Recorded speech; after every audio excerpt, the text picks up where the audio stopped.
you hold a power that you're probably not even aware of. You have learned in the past maybe that you're a victim and that you can't outperform certain barriers, but oftentimes you have just never put yourself in the situation where you're actually challenged, where the branch was actually breaking, where you actually had to use your wings. You can't know the strength of your wings if you never attempt to fly. So this is really what you have to do if you want to build self-belief.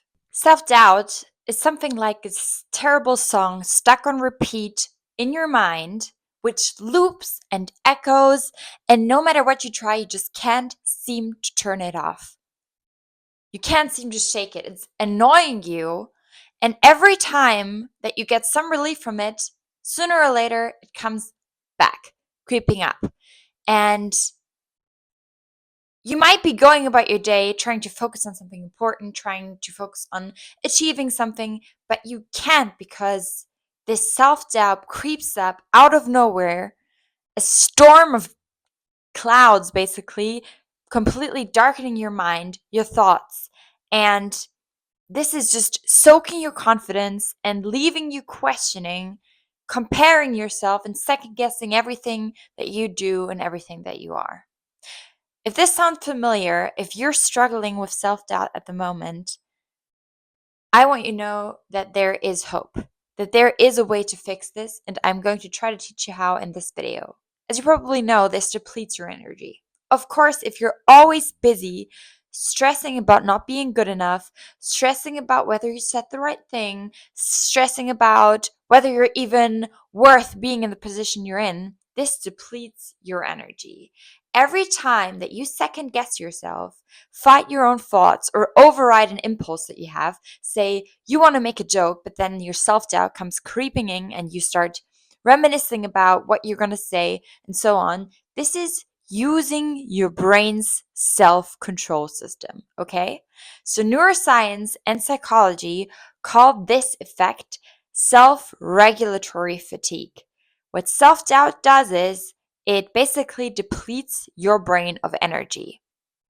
You have to spend limited energy every time you doubt, rethink, or suppress your instinct. And over time, this just drains your motivation and it drains your mental strength. So this really chips away at you.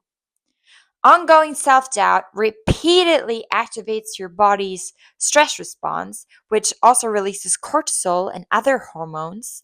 And this chronic stress impairs your memory, it slows your cognition, so it makes you more dumb in a way, and it leads to emotional exhaustion, which then makes your self-doubt even worse and even more persistent. So it's basically a vicious cycle you're creating for yourself. So it's basically a classic spiral that you're getting into. Self-doubt is one of the main reasons, if not the number one reason, I'd say, why even intelligent, driven people procrastinate, why they self-sabotage, why they fail to reach their goals or keep hitting the same ceiling somehow and can't seem to overcome certain obstacles in work or in life. So it's basically because they're draining themselves internally over and over again, which causes them to underperform, which causes them to not reach their potential. So basically, self-doubt drains you both mentally and physically, and it basically makes you sell yourself short. It makes you stop before you actually reach your potential. So self-doubt, or self-belief, on the other hand, self-confidence, which would be the opposite of that, is one of the greatest moderators of success. It really decides, or it really determines whether you can use your skills, whether you can use your intelligence, whether you can offer to the world what you have to offer. Oftentimes, it's not because of a lack of talent or resources or opportunity, but it's rather a lack of self-worth, a lack of self-belief that causes you to underperform. And this is also why some people who don't really have access to anything, who really come from nothing, sometimes succeed. Most of the times, these people have something that I call limitless self-belief. They somehow learned along the way to trust in themselves completely because maybe that's all they could rely on themselves. And this is really what transforms, or this really holds the power to transform your life. People almost never rise above the opinion that they hold of themselves. So if you really think about it, what do you think about yourself? What beliefs do you hold about yourself? And is this really the ceiling that you want to set for yourself? Is this really the governor that you want to put on your life? If not, then this is what you have to change.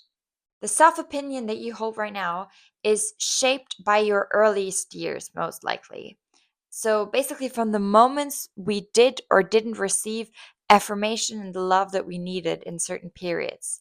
As children, our brains are very susceptible to influences from the outside. So we basically absorb everything. We absorb early comments, we observe and absorb criticism and role models, and we just form beliefs like I am not good enough. And the thing is, even though those beliefs are formed this early, they are very persistent over time and they carry on into adulthood if you don't change them. So it could be that at 4 years old, you somehow learned through some sort of bad role model or bad parenting role beliefs like I'm not good enough or I'm undeserving or something like that. And these invisible scripts are continuing to shape your life up until this day. They are probably the reason why you self sabotage and the reason why you keep hitting a ceiling. The good thing is you can override those. So you're basically dragging around an opinion of yourself that is outdated, that has been put onto you by somebody else. Do you really want to let your toxic parent or your stupid aunt or whatever rule your ceiling, rule your performance? You give these people power that they don't deserve. You live in the past by doing this. Low self esteem is really like a governor that you're putting on a car. So you're not going at full speed, even though you could, because you've learned not to trust yourself. Here's a quote that I really love and I think really applies to this situation. It's a bird sitting on a tree is never afraid of the branch breaking because its trust is not on the branch, but on its own wings. And this is exactly what you need to learn, that it's not your environment that keeps you safe, it's you. You hold a power that you're probably not even aware of. You have learned in the past, maybe, that you're a victim and that you can't outperform certain barriers. But oftentimes, you have just never put yourself in the situation where you're actually challenged, where the branch was actually breaking, where you actually had to use your wings. You can't know the strength of your wings if you never attempt to fly. So, this is really what you have to do if you want to build self belief. In order to change this low self esteem and this lack of belief in yourself, you have to understand how your brain works.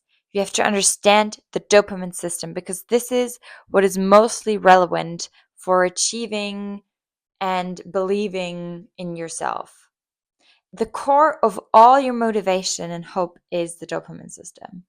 And it's basically a single currency for reward, for drive, and for anticipation. So this one neurotransmitter basically rules all these three areas.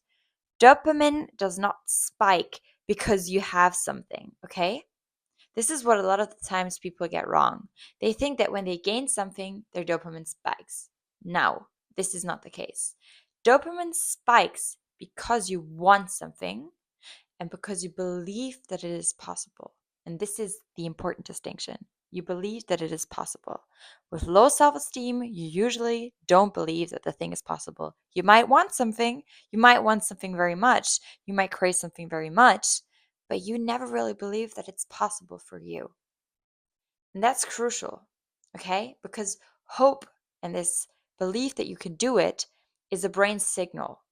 And when you pursue a goal or even just anticipate something good, your dopamine system surges. So the key to break this low self-esteem is to act despite not believing in yourself. Because the dopamine will spike in that moment, even though you don't really believe in what you're doing. If you act, your brain thinks, okay, damn, I think this person thinks that they can accomplish this. I don't believe it, but apparently we're doing this now, so I might as well, give her some dopamine. The thing is, if you only anticipate and never act because you don't believe in yourself, your hopes get crushed again and again, and your dopamine will crash. And self-doubt will then make you spiral. So what self-doubt does is it keeps you trapped in passivity, okay? And what you have to do is you have to really actively override that by taking action despite not believing in yourself at first. Visualize the goal that you have. Set the fear aside. Set the fear of the branch breaking aside and do the next right thing. Fake self-belief until you actually gain it from achieving the goals that you didn't believe were possible to achieve before.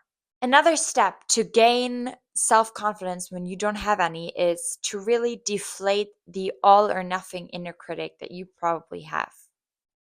We all know this stupid inner critic that really can completely demotivate us and keep us trapped in an old version of ourselves. This is the voice in your head that immediately goes off when you start looking for a goal or start dreaming about something. And it tells you that you can't achieve the thing that you want to. It tells you that you're dreaming too big, that you're wanting too much, that you're trapped. And what you really have to ask yourself in this moment is, what is the minimum thing that I am really responsible for in this exact moment? This is something that really helps defeat the inner critic. So let's say you're attempting to do something, you're attempting to get a promotion, and then your inner critic starts telling you, you're too dumb for this. You are an imposter anyways, you can't do it. How dare you believe that you could even do it? And then what you have to answer is, okay, you might say that. That's all good. I'm going to achieve this anyway. I'm going to try anyway. I don't care. And all I can control right now is how much work I put in. I can hand in my CV. I can apply for this position. I can do my best at work. This is all that I have control over. Everything else is out of my hands. But what I can control, I'm going to try to control to the best of my abilities. Instead of labeling yourself a failure for one mistake, address only what needs fixing, nothing more. Okay? So if you make a mistake at work, make sure to not make that mistake next time. But don't overgeneralize and don't feed into this victim's mentality that your inner critic is trying to sell you. Another way to get out of this self-doubting cycle, basically, is to get out of your own head. Because this is a problem a lot of the times. We obsessively think about our own doubts, our own struggles, our own shortcomings. And it can really be, like I said in the beginning, like waves crushing you. And it becomes automatic and it's just really hard to get out of it. But one of the best ways to get out of it, if you realize that this sort of wave of thoughts are coming at you, is to forget yourself for a while. To get into a flow state by doing something that you really love, by being in the presence of other people, doing something meaningful together. This is a great way to distract yourself from your loser's mentality. So getting lost in a conversation or learning something new or helping someone as well, because we're social beings, helping other people makes us very happy and it makes us forget about our own thoughts for a while. This can help you because it creates a state of flow. It causes you to forget time for a bit and to forget your self-doubt for a bit. And these moments where you really just let go of this ego that is constantly yelling at you, these moments can break the cycle of performance and self-judgment. And they can build confidence, not by seeking validation from the outside, but by showing up honestly and repeatedly, even if you don't feel like doing it. I think action is the best response to overthinking. When you feel this overthinking wave hitting, get into action. Focus on a specific action. Focus on something in your environment. Focus on doing something. Really anchor your mind in your environment and not your rumination. When you notice these self-repetitive and self-critical thoughts starting up, don't fight them head on. No. Redirect your attention to the outside. Get up, move. What I like to do is I like to run. When I feel that my overthinking is really getting bad, I go on a run. And by focusing on moving my body and focusing on the fact that I can control my own body movements, I get rid of this I can't do it mentality because I am proving to myself that I can actually do something. And this is how you basically de-weaponize those intrusive thoughts, is by focusing on something else and focusing on something else wholeheartedly and really not letting these intrusive thoughts hold up so much space in your mind. Over time, their volume will drop and their power will fade. The most important step is when you actually achieve something, when you actually accomplish something, you have to take note of that. Don't let it slip.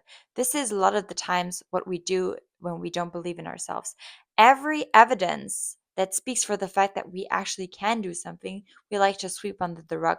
We like to not notice this. No, stack it. Write it down. Think about it. Build sort of a brick wall of your own achievements.